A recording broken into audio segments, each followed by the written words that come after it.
SGOT SGPT बढ़ना कुछ ऐसी भयानक बीमारियों के लक्षण हो सकते हैं और अगर आपने एसजीओटी एसजीपीटी को कंट्रोल सही समय पे कम नहीं किया तो ये आपके लिए जानलेवा भी हो सकते हैं, क्योंकि आज का दौर जो महामारी का चल रहा है इसके अंदर लिवर का सही होना बहुत ज़रूरी है, क्योंकि उसी ने सारे कीटाणु जीवाणुओं को मारना है। अगर एसजीओटी एसजीपीटी आपके बढ़ गए हैं, लिवर आपका वहीं पे रुक गया है, तो आपको ठीक करना मुश्किल हो जाएगा।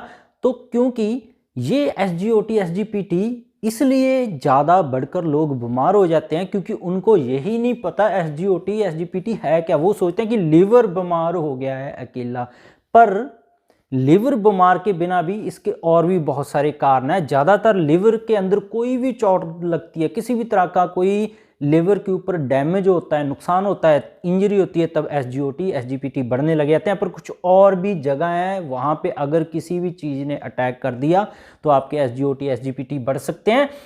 जैसे कि ब्रेन है, आपके दिमाग के ऊपर कोई बीमारी ने अटैक कर दिया, एसजीओटी एसजीपीटी बढ़ जाएंगे। हार्ट के ऊपर अटैक कर दिया, आपके किडनी के ऊपर अटैक कर दिया, मांसपेशियों के ऊपर अटैक कर दिया आपके, तो एसजीओटी एसजीपीटी आपके बढ़ जाएंगे। तो समझ लेना अकेला लिवर ही नहीं कारण है कि जिसके अंदर से एसजीओटी एसजीपीटी बढ़ेंगे, और भी बहुत सारी आपके अंदर चीज़ें हैं।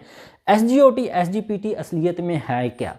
एसजीओटी एसजीपीटी कुछ हमारे लीवर के अंदर ऐसे रसायन हैं जो हमारे सारे शरीर के फंक्शन को, क्रिया को कंट्रोल करते हैं। वैसे तो ये ज़्यादातर लीवर के अंदर ही रहते हैं, मांसपेशियों के अंदर रहते हैं, किडनी के अंदर, हार्ट के अंदर, ब्रेन के अंदर, इन हिस्सों से बाहर नहीं आते हैं। पर जैसे ही किसी बीमारी ने इनके ऊपर पकड़ कर लिया है, किसी जीवाणु ने, कीटाणु ने इनके ऊपर अटैक कर दिया है, तो ये उस हिस्से से बाहर निकलकर ब्लड में आने शुरू हो जाएंगे। तो इनके कुछ और भी नाम है। एसजीओटी को एएसटी के नाम से भी जानते हैं, एसजीपीटी को एएलटी के भी नाम से जानते हैं। दोनों सेम ही चीज़ है। या तो ये लिवर में रहेंगे, और लिवर के अंदर हमारे जब ये रहते हैं तो हमारा लिवर क्या कुछ काम करता है? हीमोग्लोबिन, आपके खून की कमी नहीं होने देता, सारे शरीर को गंदगी की जो शरीर की है उसको साफ करता है, कीटाणु को मारता है, ग्लूकोज है और उसको मेंटेन करता है, शुगर लेवल को, और एल्बुमिन को ठीक रखता है। एल्बुमिन के भी बहुत सारे काम हैं। तो ये तो कुछ हिस्से हैं कि एसजीओटी एसजीपीटी है क्या, कहाँ कहाँ पे ये पड़ा है, और इसके अब जानते हैं लक्षण क्या होंगे जब ये बढ़ने लगेगा, और लास्ट में बात करेंगे कम करने के तरीके क्या हैं। इसके लक्षण हो सकते हैं शुरुआती बदन दर्द, सारे शरीर में दर्द होगा, बुखार हो सकता है आपको, दर्द आपके घुटनों में, आपकी मांसपेशियों पे, आपकी गर्दन पे, आपके सिर के अंदर माइग्रेन जैसा भी दर्द शुरू हो सकता है। जैसे ये बढ़ने लगेंगे दोनों, ब्रेन ओरिएंटेशन आपकी गायब हो जाएगी, दिमाग सुन्न पड़ने लग जाएगा, क्योंकि ये किसी बीमारी ने ब्रेन पे ऊपर आपके दिमाग के ऊपर अटैक किया तो दिमाग सुन्न हो जाएगा। एसजीओटीपीटी उसके अंदर भी बढ़ सकते हैं। ज्वाइंट पेन आपको मिलेगा, इसके अंदर रेडनेस मिलेगी, आंखों के आपको साफ साफ दिखाई देगी, लाल रहने लग जाती हैं, तो एसजीओटी एसजीपीटी बढ़ सकता है। मसल वास्टिंग है, जब मांसपेशियां टूटने लगती हैं हमारे शरीर में, किसी भी बीमारी की वजह से, आपको डेंगू हो गया है, टाइफाइड हुए 5 साल हो गए हैं, तो 5 साल बाद भी आपकी मांसपेशियां कमज़ोर होना शुरू हो सकती है, और एसजीओटी एसजीपीटी बढ़ सकता है, क्योंकि मांसपेशियों के अंदर भी एसजीओटी एसजीपीटी होता है। जब भी कोई हार्ट की बीमारी होगी तब आपको लक्षण इसके एसजीओटी एसजीपीटी बढ़ने के मिलेंगे। जैसे कि आपके सीने में दर्द होगा, हार्ट अटैक आता है, जब भी किसी को चाहे माइनर आया हो तब भी कई लोगों को एसजीओटी एसजीपीटी बढ़ जा सकते हैं। तो ये भी इसके बढ़ने के लक्षण हो सकते हैं। दिल की बीमारियों के अंदर एसिडिटी हो सकती है, गैस हो सकती है, ब्लॉटिंग हो सकती है, पेट फूलना हो सकता है, उल्टी आपको एकदम से शुरू हो गई है तब भी आप समझ लें लिवर में इन्फेक्शन हो गई है। ओटीपीटी आपके बढ़ने लग गए हैं, शुगर बढ़ जाए तब भी ओटीपीटी आपके बढ़ सकते हैं। तो ये कुछ लक्षण है। आपको जोड़ों में दर्द, बदन में दर्द, लालीपन और दिल के हिस्से में दर्द है, गैस, एसिडिटी, तेजाब जैसी समस्याएं, बुखार है, ये सारे लक्षण आपको जब भी एसजीओटी एसजीपीटी बढ़ेंगे तब आपको मिलेंगे। अब चलते हैं नॉर्मल रेंज क्या है और इसकी कीमत क्या होगी टेस्ट की। इसकी नॉर्मल रेंज है एसजीओटी और एसजीपीटी की 10 से 40 तक ही हम मानते हैं। कई जो लेबॉर्ट्रीज हैं, कई टेस्ट करने के तरीके अलग अलग हैं, तो इनको नॉर्मल आप 55 तक लगा सकते हैं। अगर 55 से 60 तक आपको आती है रीडिंग तो आप इनको नॉर्मल मान के चलें। अगर इनसे ऊपर जाने लग जाए और हफ्ते तक 10 दिन तक इनसे नीचे ना आ जाए इस रेंज से, तो आप समझ लें आपको किसी बीमारी ने अटैक किया है। कि ये लक्षण तो नहीं मिल रहे हैं, अपनी जांच कराकर अपना SGOT PT चेक करवाकर नॉर्मल रेंज देख के अपना इलाज शुरू कर दें। इसकी कीमत है वो लगभग 250 के करीब है। LFT कंप्लीट है, जिसके अंदर आपके और भी बहुत सारे लिवर के रिलेटेड जो टेस्ट हैं, ब्लड का सैंपल आपका लेंगे वो हो जाएंगे पूरे टेस्ट के 200-250 रुपये के करीब, कई जगह 150 भी लेते हैं, आपके लग सकते हैं। अब चलते हैं कारण क्या हो सकते हैं SGOT SGPT आपके बढ़ क्यों रहे हैं। इसके बहुत सारे कारण हैं। 50% कारण तो लीवर के अंदर ही है, जैसे कि आपको हेपेटाइटिस A हो सकता है, B हो सकता है, C हो सकता है, उसके बाद भी आपके OTPT बढ़ सकते हैं। लीवर का साइज आपका बढ़ गया है तब भी आपका जो SGOT SGPT बढ़ सकता है। फैटी लीवर हो गया है, लिवर सिरोसिस, लिवर कैंसर की अगर अवस्था पैदा होने लगी है शरीर में, तब भी आपके OTPT बढ़ सकते हैं। तो ये सारे कारण हैं OTPT बढ़ने के।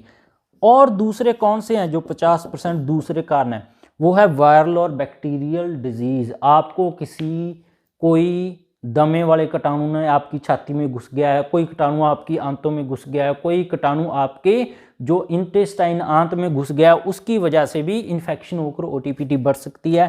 प्लेटलेट जब लो चले जाते हैं, डेंगू में भी OTPT बढ़ सकता है। मेडिसिन हैं जैसे खून पतला करने वाली दवाई आपने ओवरडोज ले ली है, अबॉर्शन पिल्स खा ली हैं, उनसे OTPT बढ़ सकता है। आपको किसी खाने वाली चीज़ से एलर्जी है तब भी आपको OTPT बढ़ सकता है। शराब आप ले रहे हैं उससे भी OTPT बढ़ सकता है। हार्ट अटैक आपको आया है तब भी OTPT बढ़ेगा आपका। और दिमाग की बीमारियों में पार्किंसन, अल्जाइमर है, जब ब्रेन के अंदर कोई भी सूजन आने लगी है तब भी OTPT बढ़ सकते हैं। और चोट लग जाए, आप गिर गए थे, आपको चोट लग गई है, कोई अंदरूनी चोट लग गई है, कोई अंदरूनी खून का रिसाव हो रहा है, तब भी आपके OTPT बढ़ सकते हैं। कोई मेडिसिन का रिएक्शन हो गया है पर आपको नहीं पता लग रहा है, वो रिएक्शन अभी अंदर चल रहा है, बाहर नहीं चमड़ी पे मिला है, तब भी OTPT बढ़ सकते हैं। तो ये OTPT के बारे में जनरल जानकारी है। सिम्टम्स हैं, क्या कारण है, नॉर्मल रेंज क्या है, क्या इसकी कीमत है। और अब चलते हैं इसको कम करने के उपाय के बारे में।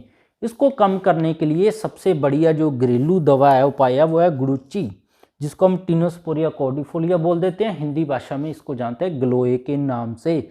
गलोए का काढ़ा आप पीना शुरू कर दें। कैसे काढ़ा बनाएंगे गलोए का, वो नेक्स्ट वीडियो में आपको बता भी दूंगा मैं कैसे काढ़ा बनाना है। आपको जनरल बता देता हूँ। आपने एक पत्ता ले लेना है गलोए का, उस पत्ते को छोटे छोटे पीस कर लें, उसको 1 गिलास पानी के अंदर उबालने के लिए रख दें, बिना चीनी के, बिना किसी चीज़ के, बिना चाय पत्ती के उबलने दें। जब वो आधा गिलास रह जाए तब उसको आप एक एक घूंट करके पीना शुरू कर दें। दिन में 1 से 3 बार ये लें। एक पत्ते का काढ़ा लें, क्योंकि ज़्यादा लेंगे तो उल्टी आ जाती है, उससे सारा काढ़ा बाहर हो जाएगा, उसको कोई फ़ायदा नहीं है। और मैं आपको रिकमेंड करूँगा 1 पत्ते का काढ़ा ही आप 3 गिलास के अंदर बनाकर तैयार कर लें, और उनको जब 1.5 गिलास रह जाए तो दिन में 2-3 बार पी लें। आपके OTPT बहुत बढ़िया तरीके से कम होने लगेंगे इस घरेलू उपाय से।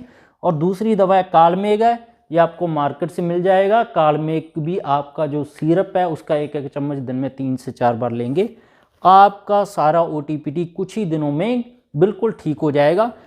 और अपना परमानेंट इलाज के लिए आप अपनी जांच भी करवा लें कि आपका OTPT क्यों बढ़ा है। हेपेटाइटिस A की वजह से, B की वजह से, C की वजह से, मेडिसिन की वजह से, ब्रेन की वजह से, आपको कोई हार्ट अटैक आया था, डेंगू है, टाइफाइड हुआ था आपको 10 साल पहले, उसकी वजह से भी OTPT आज बढ़ सकता है आपका।